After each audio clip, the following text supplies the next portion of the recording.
Hello everyone, welcome to our next session of Travel Diaries. In today's session, we will have Dinkar and Uma Hoskete taking us on a journey through Istanbul and Bangkok. So I'll hand it over to them for the session.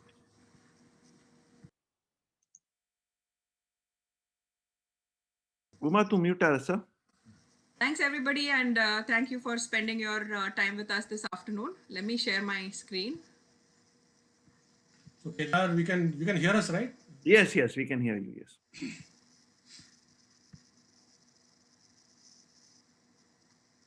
Can you see my screen? Yes. Okay. So today we are going to cover some destinations that you can do as layover while traveling to India. And the reason I'm doing this is if you are like us, initially during the first few years that we were here in the US, we used to use all our vacation just to go to India because we had parents and all our family was there, and the grandparents wanted to spend time with the grandkids, so we never actually went anywhere else. All our vacation we would just go to India and come back, and even in India we didn't do any traveling. It was just we would just go to Bombay, spend time with family, and come back. And then when Mekhala started growing up, she would kind of complain that all her classmates were going here, there, everywhere, and we only went to India and back, and we never went anywhere else. So then we started looking for how it was possible for us to do this. So we started to see if there were cities that we could possibly just stop for 2 or 3 days on our way to India or on the way back and cover them so that at least we see something else. So when India is your final destination, but you also want to see the world, we selected cities that were en route to India.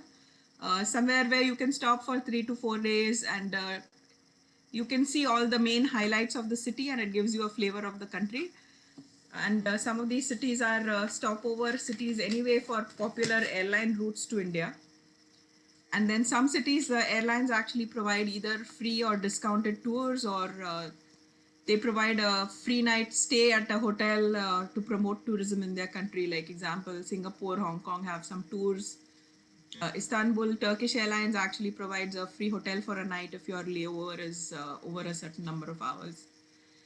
And also these cities need to be easy to get around with public transport and all that, because when you go to India, you're going with big bags and stuff.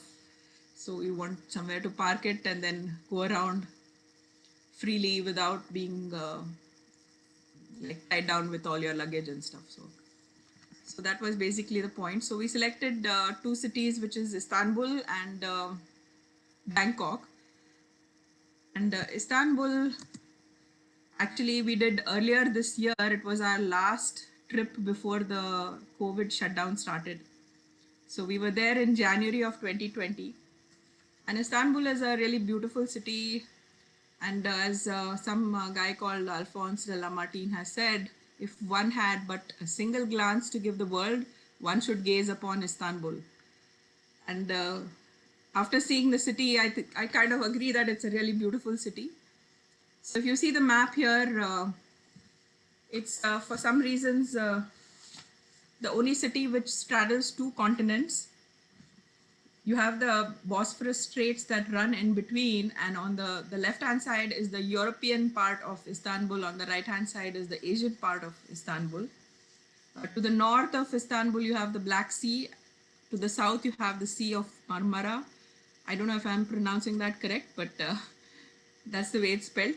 And then you also have a horn shaped body of water that runs between the northern and the southern parts of Istanbul on the Europe side, which is called the Golden Horn. So this city was the capital city for a lot of empires like the Byzantine Empire, the Ottoman Empire, and uh, it's Turkey's most populous city, and it's also the chief economic, cultural, and historic center. It used to be on the old Silk Route and was founded in almost 660 BC as Byzantine. In 330, they changed the name to Constantinople, and in 1923, after Turkey declared itself a republic, the capital was moved to Ankara, and even after that, Istanbul continued to be the one of the most popular tourist destinations of the world and has a population of about 15 million. So we spent 3 days in Istanbul, and the first day we covered the Blue Mosque, the Hagia Sophia, the Dolmabahce Palace, Taksim Square, and Galata Tower. So let me take you to the pictures.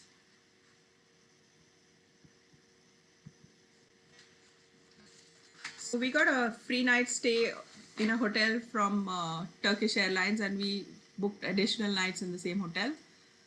So our hotel happened to be right behind the Blue Mosque. So it was just about 10 minutes walk to the Blue Mosque. So it was really, really convenient. It was so close that we were even awakened by the the mullah's call to prayer at 5 o'clock in the morning on the loudspeaker.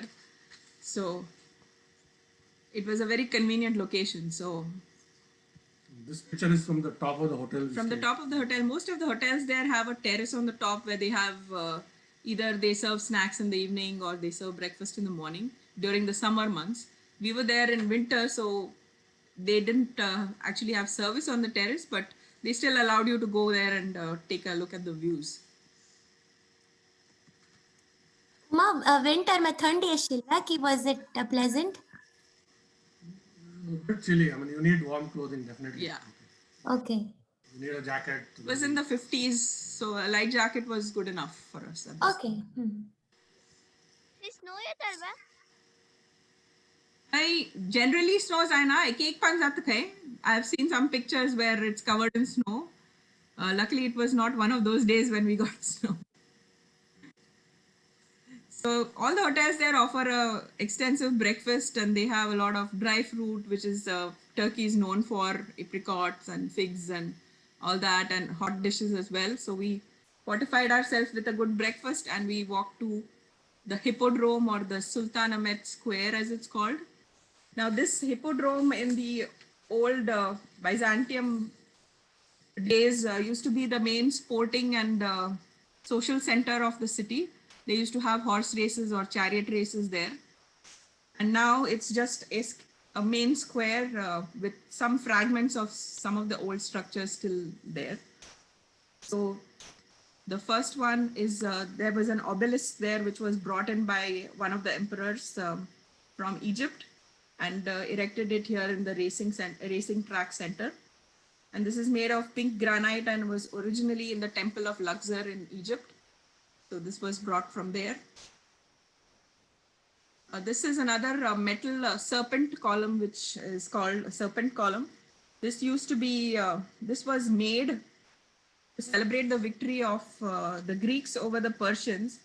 And then Emperor Constantine ordered it to be moved here to the center of the Hippodrome from the temple of Apollo at Delphi in Greece.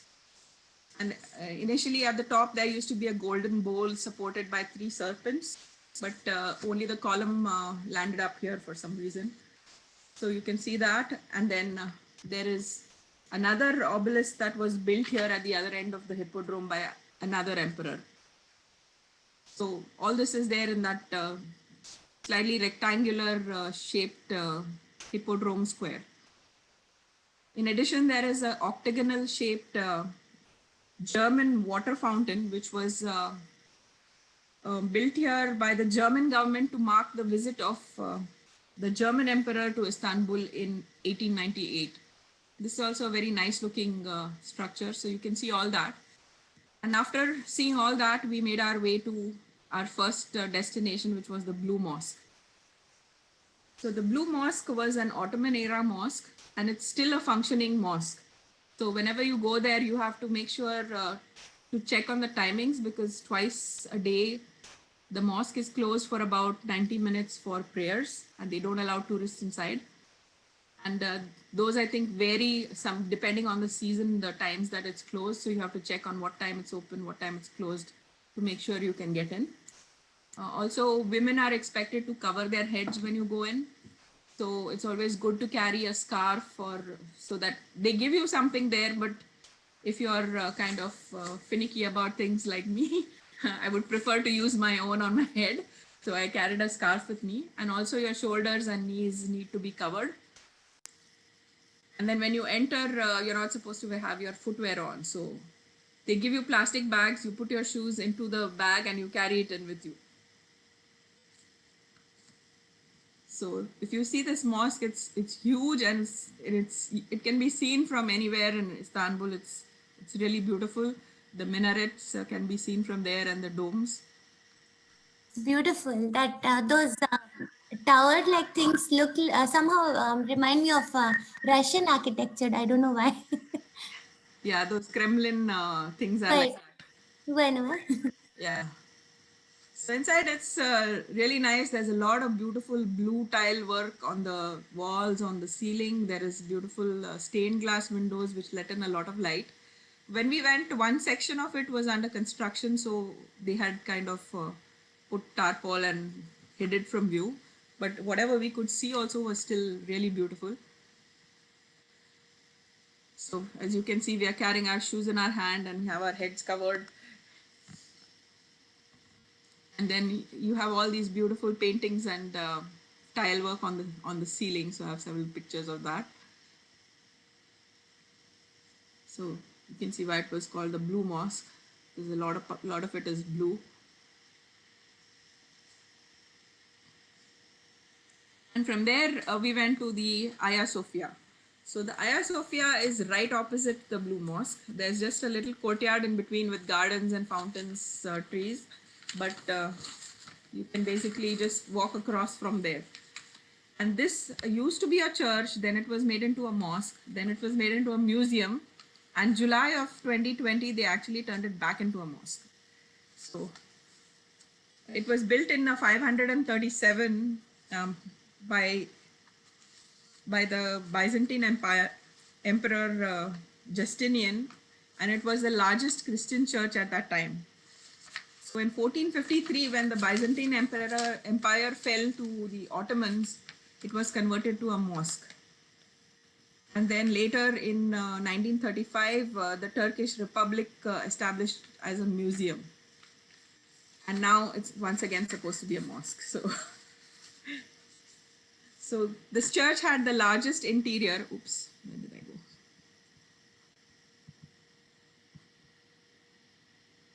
It had the largest interior, and some of the architectural features were supposed to be very unique at that point in time. So it was the epitome of Byzantine architecture and is said to have changed the history of architecture. There are a lot of, so you can see here when the Muslims took it over and made it into a mosque, they covered a lot of the mosaics and the artwork that was inside the church and covered it with their Islamic scriptures and calligraphy. So right now you see most of the Muslim stuff, but some restoration work has been going on to kind of restore the old murals and the paintings that are buried under the plaster. So They're not destroyed. Which was just covered. yeah, luckily it wasn't completely pulled down or something. They just covered it up with plaster, so they have been able to scratch off some of the plaster, and you can see the murals underneath. So this is the dome part, and it's really imposing. And this church has been through. It was built on an earthquake fault, so they had a couple of earthquakes. They've had a lot of fires. Sections of it have been destroyed and rebuilt. But really nice. All the artifacts inside and the artwork is really nice, and it's quite a marvel to look at. So if you see, this is one of the murals that was there, which had been covered up by plaster, and at the bottom they're still removing the plaster, so the bottom there's still some plaster left. And then this one is called the Diaries mosaic, and was supposed to be considered one of the finest in the Hagia Sophia because of the softness of the features of the human expressions and the face. But here again it was covered with plaster, and they're still in the process of removing it. And once it's finally removed, it's supposed to be looking like this. So this is an artist's impression of how the mosaic will look after all the plaster is off. But now that it has been converted again to a mosque, I don't know if they're going to continue with the restoration effort or not. So they have these circular chandeliers all over the big hall. So it looks really nice. So where the altar used to be, they have created the Muslim kiba or whatever their place of worship, and it's slightly to the right because it's supposed to face Mecca. So it's not exactly at the center where the altar was. Oops.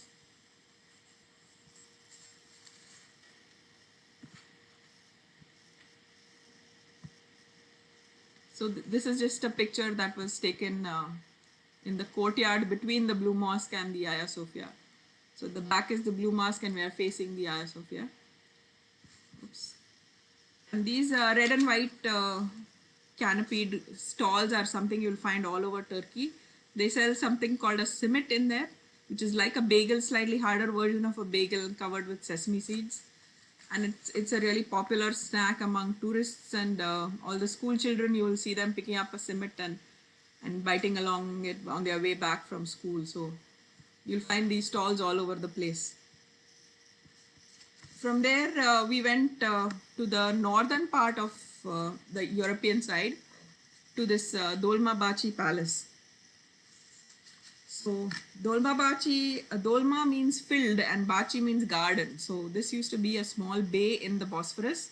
And when they decided to move the palace from the southern side to the northern side, they filled it up. So they reclaimed the land and they built the gardens and then the palace on that reclaimed land. And that's why it's called Dolmabahce Palace.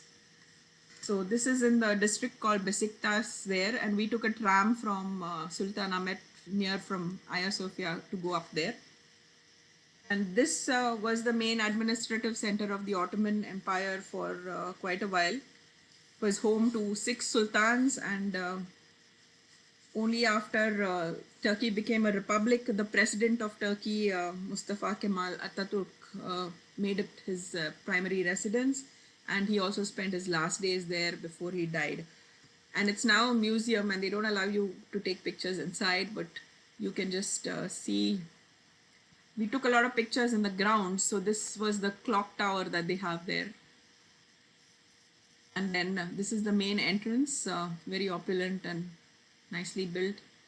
A lot of fountains, ponds, nice buildings. It's a nice fountain with swans looking up to the sky. This is the harem where the sultan's wives lived, so you can tour that as well. And the sultans had multiple wives, so you just go past sultan's wife's quarters, sultan's wife's quarters, sultan's wife's quarters. So there's like multiple ones of those. But they're really nicely furnished and it's nice to see. And some other sculptures on the grounds. They have a lot of gates, and on the Bosphorus side, they have a lot of beautiful gates that open onto the Bosphorus. I guess you could bring your boats there or something. And there is a little mosque called the Dolmabahce Mosque also on that palace premises. Like this is a gate to the Bosphorus. There are several of these, and it's a very popular spot for Instagrammers, especially the first one, because everybody thinks it's only one, and there's a long line of Instagrammers waiting there to take pictures. And then when you walk inside, you find that there is like multiple gates like this, and there's nobody at those gates. So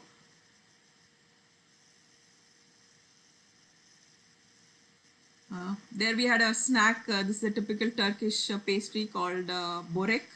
It's pastry stuffed with cheese, and you can have it with spinach or meat or whatever other fillings they have. And these cups, these tulip-shaped cups, they serve something called apple tea, which is very refreshing, especially in the winter. It was nice and warm and nice to have. So we used to keep having that at different places. So, Which are the winter months, Uma? pardon? Which are the winter months there? Pretty much the same as here. Okay. From I think around end of November to March, it's pretty cold. So we were there in end of Jan. Okay. So it was cold, but no snow and stuff. But Oh, okay. still need a jacket and a scarf or something. From there, we took an Uber. So in Turkey, Uber is there, but when you ask for an Uber, it directs you to three of their taxi companies. So you have to pick which one you want. I think there's a yellow taxi and a purple taxi and something blue taxi. So you have to pick one of those, and then the taxi comes, and then it's like a normal Uber, but it's not private cars that are operating. It's the taxi service itself. So we went to this Taksim Square. This is a major tourist and leisure center. They also have this Republic Monument, which was built to commemorate the fifth anniversary of Turkey being a republic. We were initially told that this place also has sometimes a lot of people protesting against something. So there are processions and sometimes a little bit of riots and stuff there. So you have to be careful. But it was peaceful when we went, and it was fine. There's also a pedestrian street that starts from the square and goes south to almost the bay, which is called the Istiklal Kadesi, which is a primary shopping place, and they don't allow cars on it, but there is a little tram that runs on it. It's an iconic tram called the Istiklal Street Tram, and it goes from Taksim to a place called Tunnel. So, and in the square, you have a lot of restaurants called lokantas, where they have like a buffet of, you can pick what you want from the thing to eat, and they'll serve it to you. And there is this famous place called Hafiz Mustafa, which was established in 1864, and it is a heaven for baklava lovers. If you like baklava, this is just the place you have to go to, because they have all kinds of shapes, fillings, just, and they're making it there right in front of you, so it's nice to see. And it seems like a very popular destination for all the locals as well, because they have branches, smaller branches in elsewhere, and the people just stop there to have that tea in the tulip shaped cup and have a pastry or baklava there. So this was good because we could shop for some baklava and take it back for dessert.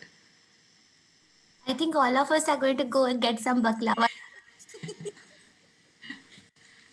And then from there, we took the underground metro train, and we went to this Galata Tower. Galata Tower is a landmark there. You can see it from pretty much anywhere. You can see it from the southern side. You can see it from the Asian side, and it's a high cone-shaped cylindrical tower, and they have elevators to go to the top. But we didn't go to the top because there was a long line for the elevator.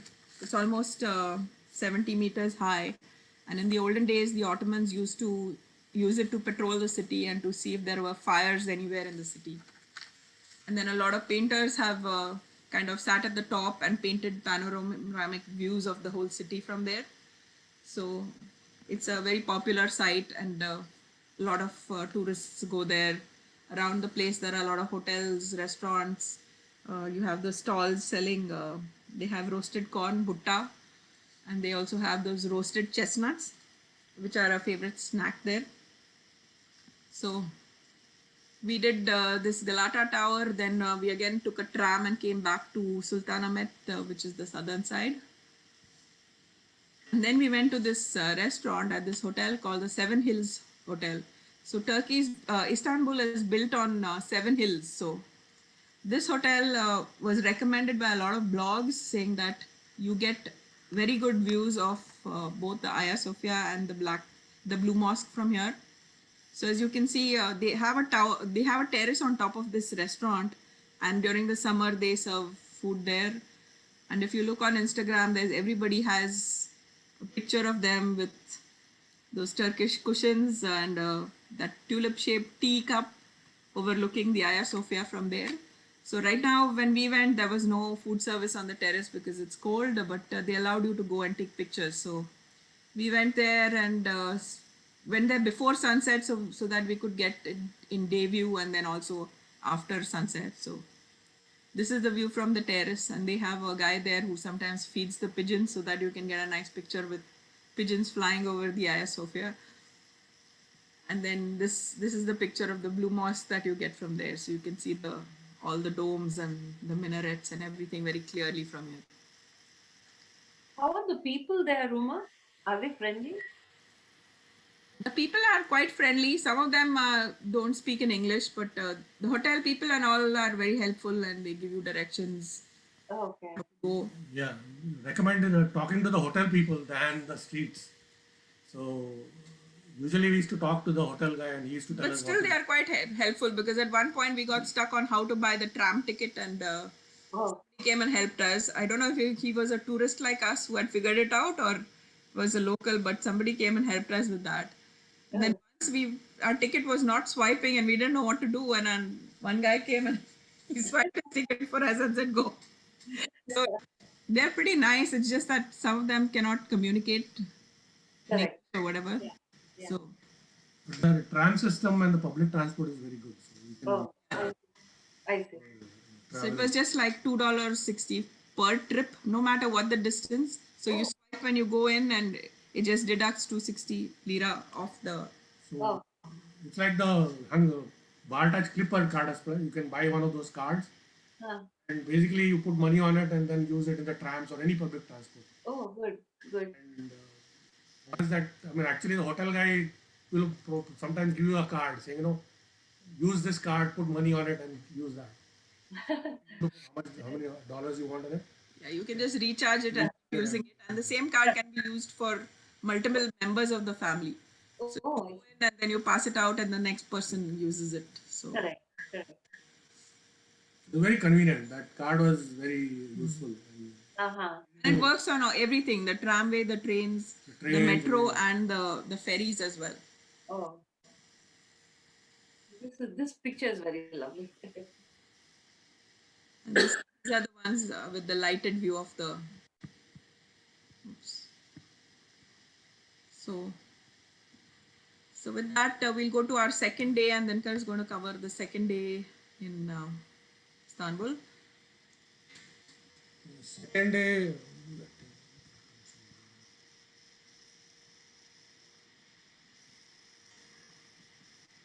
yeah. Basically, on the second day, we went to a few places. One is called the Basilica Cistern, then the Topkapi Palace, the Galata Bridge, and the Bosphorus Cruise. So, highlight of this whole trip was this Bosphorus Cruise, which was pretty nice. Basilica Cistern is not very far from the two points, which is the Blue Mosque and the Hagia Sophia. So these are all walkable distances from that hippodrome, which we told you earlier. Okay, so you can walk to these places and then go down. So the cistern is basically a place where they were storing water in the early days. It was built long time ago by the emperors, and after a certain point in time, I think it was not used by when the sultans took over because they didn't want to have still water, they wanted to have running water. And also, I think the people who lived in the Topkapi Palace, which was using this, they moved to the other summer palaces across the Bosphorus. And so basically, the system was not used for some time. But it's very nice to go inside there. We can take a look at how the pillars are. You see this picture, the pillars which hold the cistern. And it's basically sitting underground on top of the public square. So there are almost 300 marble columns that are holding up the ceiling of this cistern. And Yeah. they were all recycled, so they were brought in from other older buildings and used here. So some of them have some unique features, and a couple of them have a Medusa face at the bottom. Yeah. So you can. And this is also very popular in a lot of the Bond movies. Uh, you would have probably seen some of the Bond movies, and this comes up in those pictures also. And also, I think Dan Brown's movie Inferno, they were shot here at this point, at this point. And after this, you can go to the pictures. You can see So these this pictures. is the Medusa face that you see. It's installed upside down, and in one case it's up sideways. But these were not actually built there. These columns came from somewhere else, and they were used here. Almost 7,000 slaves were used in the construction of that cistern. And for a while it was not being used, and people had forgotten that it was there till a Dutch guy came there to do some research on the Byzantium Empire, And he found that some of the residences around the Hagia Sophia, they had a hole in the ground, and they used to draw water from it, and they used to go down to do fishing. So when he inquired around, and then he actually went down the ladder to see what was there, and he found that this huge cistern was there all over the city pretty much, and almost it used to hold how much 80,000 cubic meters of water. So It's pretty big, yeah, I mean, the whole system. so it's quite nice. Huge pictures.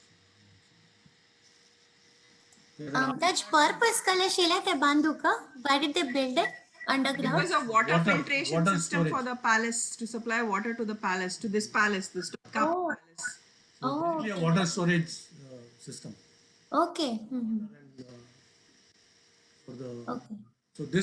so after that we went to this place called Topkapi Palace. Again, it's not very far from the cistern. You can basically take the tram a couple of stops down. You can get off and walk to the Topkapi Palace. Again, this is a palace where I think it's mainly right now it's a museum, and they have all the various.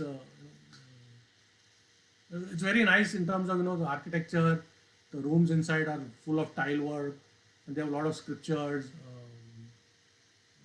various military items, and a lot of artifacts are there, which you can go around and spend almost like a couple of hours in this place. And also you can see the Bosphorus River from Topkapi Palace. So here are some pictures of the artifacts which are there in the museum. Yeah, they have all these weapons, and they have guns, they have all these old clocks, Yeah, they have armors, jewelry, yeah. cutlery, all that kind of stuff. You get beautiful views of the Bosphorus from there as well. You can see the bridges across, going from the European side to the Asian side. And there's a restaurant also there. If you want, you can sit there and have some coffee or tea, or even eat something and watch the Bosphorus.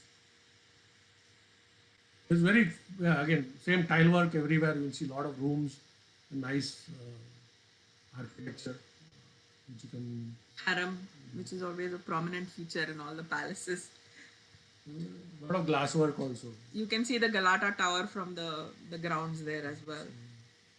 This is on this side of the river, so you'll see the Kalata Tower also on this side. And Tile work. a lot of tile work, you'll see, and glass work on the glass This is lovely. windows. The river are cruise also, eh? Where? Acha. We did that. We are coming to There was that. a cruise. Oh, there. sorry. After this spot, yeah, after we finished going to, visiting the Topkapi Palace, we then went to take the cruise. Before the cruise, also we went to a place which is called the Galata Bridge, right?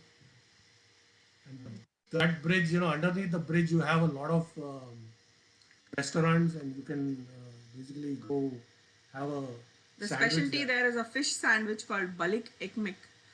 So there are these fishing boats that come in with fresh fish, and they fry it for you right there, and they plop it between two pieces of bread, and they give you a sandwich. And it's one of the popular items there, snack items. So we had that for lunch there, and just walked along the bridge. And And you can see these other big. So all over Turkey or all over Istanbul, the landscape, you'll just see these minarets and domes everywhere, because there's so many mosques. it's like how our temples are there in India. You'll see mosques at every step. Everywhere you see them. So after having a snack at that, So under these are the bridge, fishing yeah, boats yeah, that you see see here parked down here with all the Turkish flag flying. And yeah, these sell you the sandwiches also. You can go get a sandwich from these boats. Even the boats look like mini mosque. Beautiful cloud, right? And then we then took the cruise, right? We basically, We took the cruise, and I can show you how the cruise goes. this is the key thing about the cruise is, right, I mean, you will find. So you can take the cruise from this point here, I don't know if you can see my cursor, and then it goes out of the Golden Horn, and then it goes up north in the Bosphorus, almost to the Black Sea, and comes back. And I read a lot of blogs to research, and they said that there are private companies that run the cruise, but those are really expensive, and they have sunset cruises, they have dinner cruises, and all that. But one of the best cruises or best value for money is the cruise run by the local ferry company called Sahir Hatlari, and they have one long cruise which is about 6.5 hours, and they have one short cruise which is 2.5 hours. And the longer cruise stops at more points, and then it takes you to this northernmost point and it drops you off, and you have about 2-3 hours to just hike there a bit, because there's an old fort there, and you can stop for lunch and have lunch at several restaurants there, and then take the cruise back at around 3:30 or something and come back. Or you can do the 2.5 hour, which is the one we did, and that one just goes from here to this place called Uskudar, which is on the Asian side of Istanbul, and then from there it goes to this point where there is a mosque called Ortaköy Mosque, and then without stopping anywhere it goes right till the end, turns back and comes back to those 3 points and brings you back. So it's shorter, it's just 2.5 hours. And the best part is it costs you 12 Turkish lira, which is $2. So it's the Yes. best $2 cruise you can ever take, because the boat is nice and heated, because we were there in winter, it was very windy outside. And it has a coffee shop if you want to buy coffee or tea and some light snacks, which we didn't. We had just had lunch, and you can go out on the deck just to take pictures and come back into the warm interior. So it was really nice. Yeah, But the thing is, when you go to that place, there will be a lot of these private guys who will try to rip you off. They will direct you to the other private cruise company and make sure you don't go to the. So just ask for the price of the cruise at the thing, and if it's more than 12 Turkish lira, that means this is not the right one. nobody was. That's the one thing I found there. Nobody was willing to. Those guys, whoever are there, ask you where is that cruise line, they would not tell us. Go to the next spot. They kept us making us walk around. And finally, we saw the boat, and we went there. And then we asked that counter lady there, and then that lady said yes. This particular cruise, you have to buy a ticket Can here. you just tell the name again, please? Seher Sahir Hatlari Hatlari. It's a public the ferry local company. ferry company. Okay. Local ferry company. It's not a private thing. It's run by the Istanbul city. The cruise was very nice. So we went all over and just came back. So these pictures are all taken from the cruise, and you see all the sites. Like this is the Dolmabahce mosque that we had visited the previous day, the clock tower that we had seen, and then this is something called a Maiden's Tower, which is in the middle of the Bosphorus. There's a small island, and they have built this. And the story is that one of the Sultan had a baby girl, and then she was she was told that she will die a death where she will be bit by a snake, and she will. So the Sultan built this in the middle of the ocean, and he kept the daughter there so that the snakes couldn't get to her. So it's called Maiden's Tower. So it's very nice, and I think there are boats which actually can take you there as well if you want to see that, but we didn't have the time for that. This is the Ortaköy Mosque. Here again, this is a beautiful mosque from the inside, I'm told, but we didn't have time to go inside. And then all along the cruise, you'll be followed by these seagulls everywhere. So they are just following you, because the ripples that the ship causes the fish to come to the top, it seems. So they dive in and they catch the fish. So you'll see so many seagulls along the way there. And then Well, San Francisco Beach this time. yeah, it's really beautiful, the Bosphorus. Very. And on both sides, you see the various spots we went to. Like this is one of the forts which was on that side. You'll see Uh-huh. or you'll see the Dolmabahce Palace. And then there are some mosques on the Asian side of it. You will see. This is the biggest bridge that was built recently, most recent bridge, and this is lighted up at night, so it looks really nice. This is the Asian side, that Uskudar point that they stop at, and again here right there is a mosque. Everywhere there are just mosques and mosques everywhere. So after that cruise, When we came back, then we went and tried this Ottoman specialty. Ottoman cuisine restaurant, which is supposed to be very popular there. Yeah, key thing is what is it? This Matka. dish is called Imam Baildi, which is like a stuffed eggplant. It's a eggplant stuffed. You can get different stuffings. This one was with mushrooms, really tasty. And the Imam Baildi means Imam fainted, and there are different stories, different versions of the story of why the dish is called Imam Baildi. So you can research those if you if you are going and are going to have Imam Baildi. And then this is this is like a little dramatic thing that they do there. The Ottoman cuisine, they cook in a terracotta pot over coals for a long time, and then they bring that and they actually crack it open in front of you at the table. So let me just play the video. Hopefully it plays okay. So you will see him tapping, and then it'll open.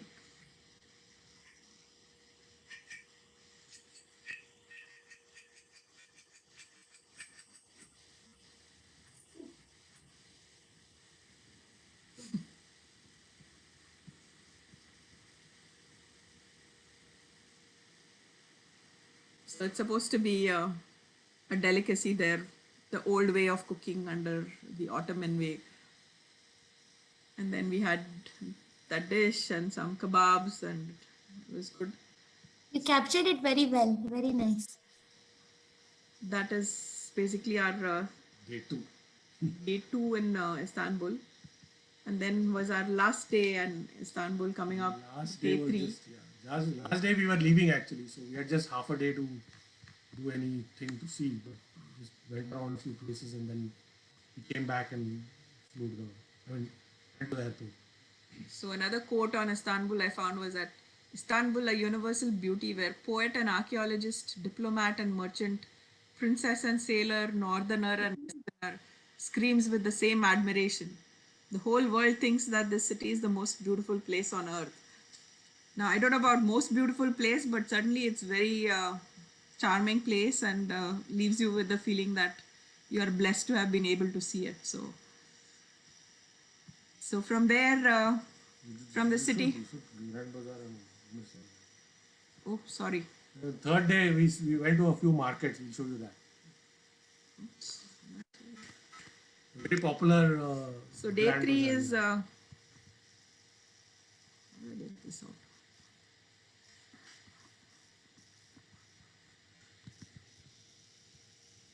So day 3 we went to another beautiful mosque called the Suleimania Mosque. You want to cover it? Yeah, it's a very nice mosque. Again, you can see it's pretty big, a lot of tombs, and again here the same rules follow. Where you go in, you cannot wear footwear, you have to cover your head and go inside. And again, it's a mosque which is running, so they allow you at certain points in time for tourists to come in and go inside. Again, the same architecture like we saw in the Blue Mosque. A lot of paintings, a lot of tile work on the domes. It's very very pretty. ये पूरा mosque church no churches and converted into mosques modu. No? The high ceilings. This one they didn't say was converted, this was but not, I guess some of the architecture was the same, or the same guy was building both. I don't know. Must be. The other thing is you'll see a lot of cats all over Istanbul. Apparently, the Prophet Muhammad had told them that they have to be kind to cats because they are holy creatures or something. So you just see cats everywhere, and all the shopkeepers and all keep feeding them. So a lot of fat cats. plump ones. Overfed. Yeah.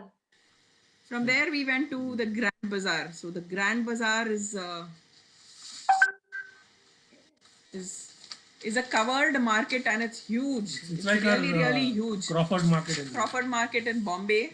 Uh, It has almost 4,000 shops and covers 61 streets and 30,700 meters of area. And it's a big tourist attraction. It gets 250,000 to 400,000 tourists a day. And it's considered one of the first shopping malls of the world. And they sell almost everything there, and it's It's pretty much exactly like Crawford Market, where all the dealers will keep calling out to you. You know how if you go to Elko Market in Bombay, or if you go to Yeah. Crawford Market, there they say, "Sister, sister, come here, I'll show you this, I'll show you that." Like that, they'll keep calling you and they'll offer you tea and snacks and all that. Especially they kind of know that you are a tourist and And if you say, "No, no, I'm outside the country, I don't want to buy," they say, "No, no, no problem. You just buy and we will ship it to you no matter where." Yeah, yeah. But of course, we didn't buy anything because who knows? You buy something and then it'll never turn up in the mail, right? Who knows who these guys are? But it's really good to see. So they have all kinds of colorful Wow. plates. Beautiful. They have Wow, textiles. how They did have you resist that, Uma? a lot of these lanterns. beautiful lamps. Yeah. Then these rugs, all kinds Beautiful. of stuff. And then we saw a little bit of that, and then we had to cover the Spice Bazaar before we left for the airport. So we just walked down the street again. We saw these colorful carts selling corn and chestnuts, and then we came to Misir Charcisi, which was the Spice Bazaar. Here it's a covered market, old market, and they sell all kinds of spices here. It's very colorful, and all the spices are like in open containers. So we have these beautiful Wow. This arches, is very beautiful. symmetrical arches. Yeah, this is a beautiful clip. They have the Turkish delight, which is the famous sweet from Turkey, and they have all these spices and some rose buds and dried rose buds and all this kind of stuff kept there. Dried fruit of different types. They have dried kiwis, Apricots. and then we saw this tea place which had all kinds of tea for possibly every ailment, for broken hearts, detox tea, relax tea, cholesterol, obesity, everything. They have a cure tea to cure everything. You have one to cure love also.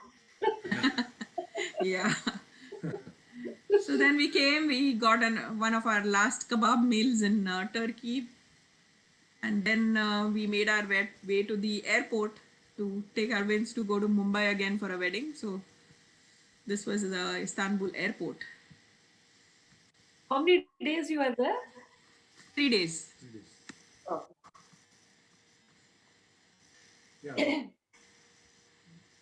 Third day was evening back. So Uh-huh. basically 2 full days and third day was Wow. One more information I got was because I do a lot of crochet, and I was told by the lady from Sweden who's teaching me the mochila bags. She was saying that the best yarn you get is in Istanbul. yeah. Probably in the Grand Bazaar. I'm sure you will get that. Yeah, and I received it surprisingly. I ordered it on Monday, and by Thursday the package was already here. Wow. Yeah. So I've already gone through this quote, and then so I said from the city of mosque minarets, domes, grand bazaars, kebabs, and the Bosphorus. We'll take you now to the city of Buddhas, temples, spires, floating markets, ferries, and the Chao Phraya River. So let's go to Bangkok from here. Okay. So Bangkok we did in 2013, right after Mekla finished her high school and she was going off to college. So we went to India, and we didn't know after that when she would be able to come with us to India. So we made a trip to see the grandparents, and then on the way back from there we stopped in Bangkok for 3 days before coming back home. And here I don't have a day by day thing, but I'll just tell you the highlights that we saw there. Bangkok has a lot of Buddhist temples. They are called Wats, and a lot of palaces as well. So we saw all the Wats and the palaces. They have something like a rickshaw in Mumbai, which is called a tuk tuk. So we have some tuk tuk rides. They have again another Crawford Market like thing called Chatuchak Market, where you can shop for almost anything. Very narrow alleys, and we went shopping there. We went to the UNESCO World Heritage Site of Ayutthaya to see the temple ruins there and the palace ruins. We cruised the river Chao Phraya. We went to Wat Arun, which is one of the most iconic temples of Bangkok, and watched the sunset and the water lighting up, and we tried the delicious local food as well. So let me take you to the pictures for Bangkok. Oops.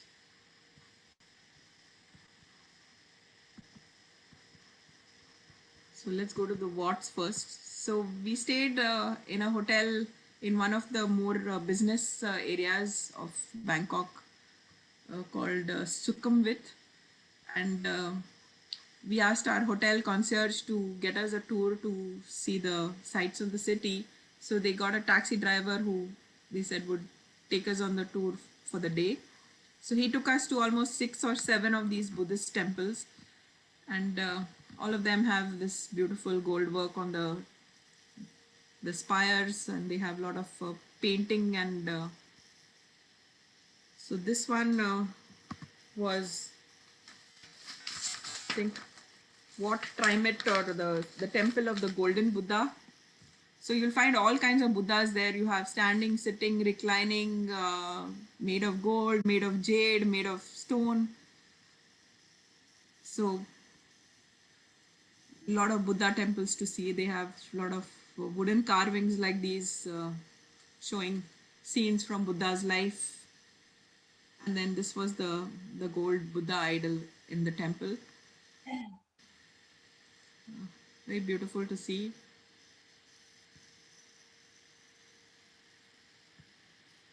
And it's a very crowded city, so everywhere there is a lot of people and traffic, almost like Bombay. They have these huge carved Actually. like doorkeepers for all the all the temple doorways. All this is really beautifully painted and shaped. And then this was the Wat Pho, which is the sleeping Buddha. There's a long sleeping Buddha idol, again golden. And this is on one side of the river Chao Phraya. Is that statue really gold? I don't know if it's really all gold. I think it's painted in gold, or maybe the face and the head crown may be gold, but the rest We are is yeah. not real gold. No, it's not actual gold. It's some metal, but they're given a layer of golden color. And Yeah, most yeah, likely. we have been to this place. Nice. These roofs are really pretty to look at. Yeah. And when you see the whole landscape with all these spires, it's very different. Hmm. Wow. This is lovely. And then one of the temples, some school girls were practicing for some dance performance, so we got a free performance of Thai dance as well.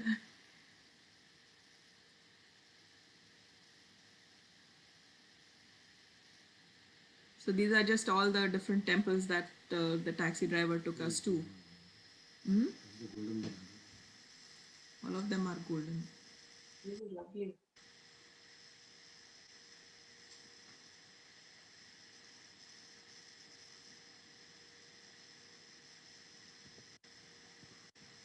So that was all the temple tour that he did, and then he finally dropped us off at the Chattuchak market.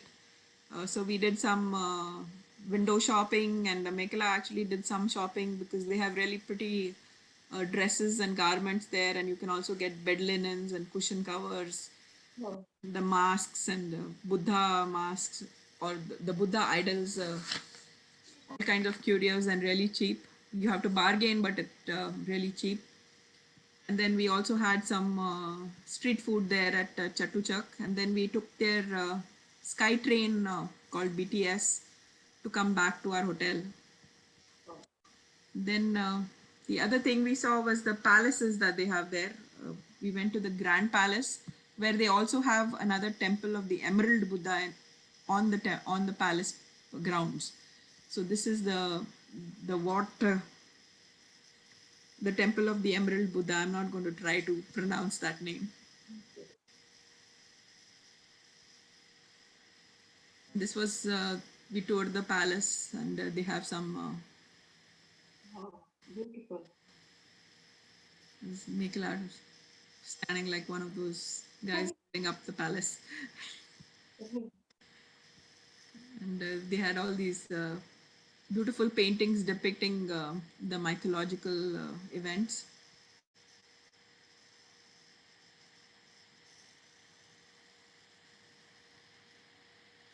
From there, the next day we took a tour of Ayutthaya, and the morning of the tour they take you to the summer palace, which is called the Bangpain Palace. Uh, and this is in the Chao Phraya River Valley, and they have like huge gardens with landscaping, and they have the residential house of the king. They have some structures built in the middle of ponds and lakes like this one you see here. And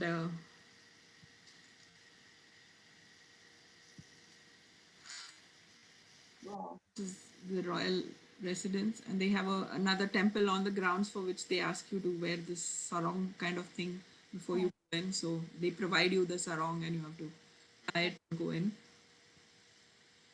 And they have all these different pavilions built on the water. They have these sculpted bushes in the gardens. They have this watchtower like thing which is painted really nicely. And they also have a lot of trees. We saw a lot of the trees that we are familiar with, like the Divkadgi tree, and they have the fruit called the mangosteen. Ah, If you've tried that, and they served us a glass of mangosteen juice as part of the tour. So I believe it's very beneficial to the health also. I, mangosteen, yeah, I read it. yeah, I think it's supposed to be good for health. Yeah. And then some more temples there. Very colorful place. And then from there, we actually went to the UNESCO site of Ayutthaya. You want to cover Ayutthaya? You took a cruise. No? That was coming back. Oh, so Ayutthaya is like Ayodhya, right? It was named after Ayodhya, the birthplace of Rama, but Oh, okay. Yeah.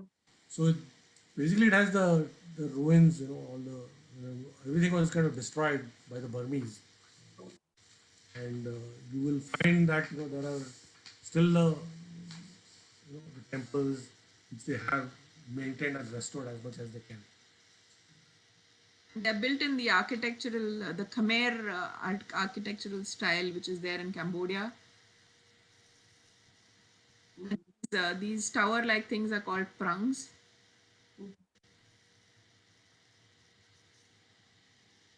And they have several temples there. Again, they have one called Wat Mahathat, and there they have somewhat these Buddha statues which are still whole, because a lot of them you'll find they have been desecrated by the Burmese army, and they are either headless or the limbs have been broken or something like that. Oh, So it's really sad because it's so beautiful and then they're all destroyed like this. Which is strange because Burmese are also Buddhists, and why they would do that just because they conquered another country is kind of hard to understand. But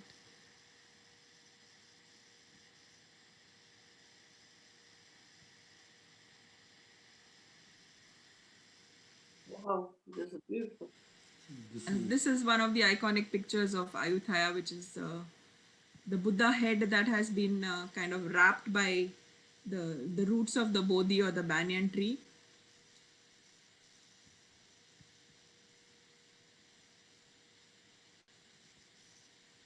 And then they have some newer temples or well-maintained temples also there where you can go see the Buddha images.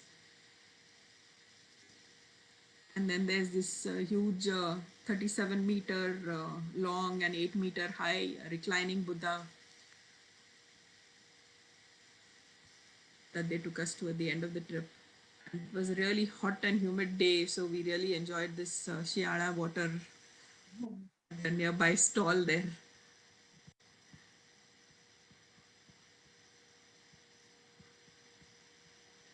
And then coming back, the tour had an option of coming back by bus or taking the cruise on the Chao Phraya. So we went and we took the cruise on the Chao Phraya. So along both sides you see a lot of these, more of these temples, and you see the Grand Palace, you see the Wat Arun, you see some bridges, and this is the the palace complex that you see. And this is the Wat Arun, which is the iconic temple there. So it's a nice cruise by the river, and then it brings you back to the point where you started. So next, let me show you the Wat Arun.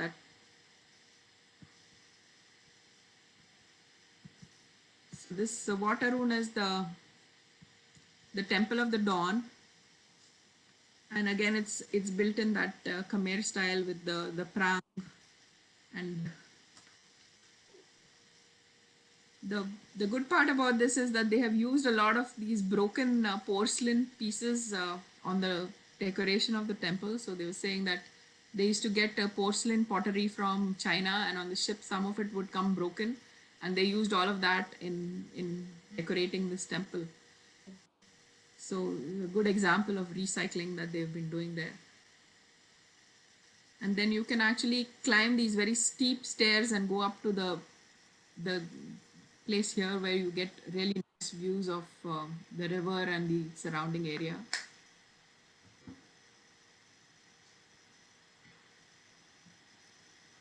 Then around the temple they have some grounds where they have some photo spots and smaller temples built there. And then while we were at the temple on the top, Mekla noticed that there was this restaurant right opposite on the other side of the river, and she thought it would be a good place for us to go there for dinner and see the sunset and see the Wat Arun being lit up. So somehow we took a ferry across the river and found this restaurant in a really residential part of the place, and it didn't look too so. But the restaurant was really nice and located really well because it was right opposite the Wat Arun, and we could see the sun setting and then the temple being Wow, lit up. lovely. This is So it beautiful. was really nice.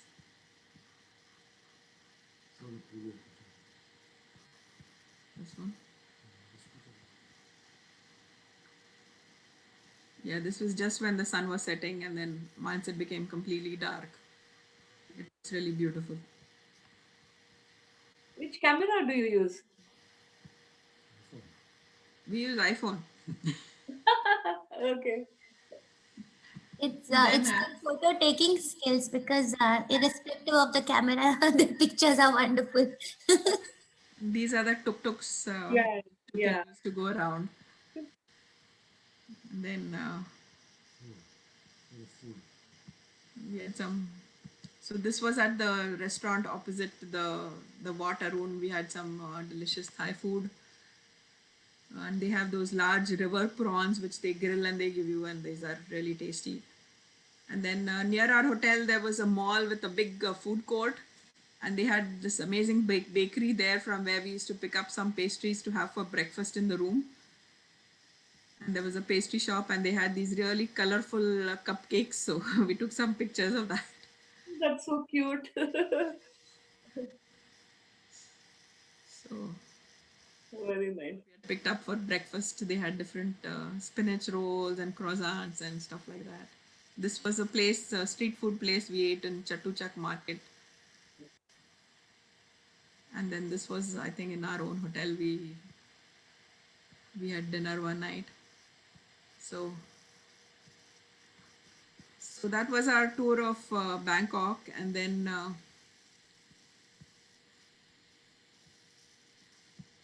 after that it was time to fly back to San Francisco, and then this is at the Suvarnabhumi airport where they have these Yeah. statues depicting Indian Yeah. mythology, the Samudra Manthan, or the churning of the ocean with Lord Vishnu on top of the churning thing. So that was basically our trip of Bangkok. So we were able to see these these two cities on our way to India, and hopefully we can see some more. Yeah. So if anybody has any questions, happy to answer. Beautiful, Uma and Dinkar. Really beautiful presentation. Thank you. Yeah, very nice presentation, Uma and Dinkar. Very nice. Enjoyed it a lot. Very nice. Yeah. We felt like we traveled with you. My favorite part was the cupcake. Cupcakes. I knew you would like those. My favorite part was Buddha. Was Buddha? The golden Buddha. Golden Buddha. Oh. I love the airport also. They have beautiful Ramayana depictions. And beautiful. Yeah. Used your time very well. Stopover, such a. Correct, correct. Yeah. Yeah, after doing a couple of Cupcake. those, I think we should have been doing more of those even before, Why? What Nice. was your favorite cupcake? Rubalganj favorite. Okay. Which city? What was your favorite cupcake color? Cupcake. I don't know. I didn't actually try them. I just looked at them. Thank you, Uma. Thank you, Dinkar. Thank you. I have a Thanks question. for listening, Yeah. and thanks for Any questions? Yeah, Anyone Kedar. have questions? Magi question, sir. Mm-hmm. If the real gold nuzzler is the shiny, so Yeah, they probably touch it up from time to time. Correct, Keep it correct. shiny. Yeah. In fact, Amit, there were about three ladies who were Polishing. right from morning to evening, they were polishing, like a liquid like that. Yeah. okay. Thank you, Dinkar. Yeah, thank you. Thank Thank you you. very Thank much, you. Tina, for arranging. Lot of Thank you, effort. Dinkar. Thank you, Thank Uma. you. And you have put a lot of effort in the presentation and the flow and thinking it through. So thank you so much. Yeah, no worries. Yes, thank you very No much. worries. Bye. Bye. Bye. Bye-bye. Bye. Awesome. Bye.